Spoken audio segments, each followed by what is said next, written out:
3 ways to train your brain cognitively. There are things you will be doing for you to develop your brain for good functioning of brain. There are 3 things I will tell you now that if you do it accordingly, you will be able to develop your brain very well. Your brain will be developed cognitively. Number 1, mental and physical game. Training of brain goes beyond exercise. Be creative, like painting, drawing, playing instruments. Number 2, eat for the brain.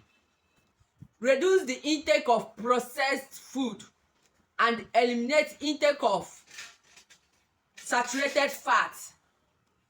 Eat for the brain, eat healthy.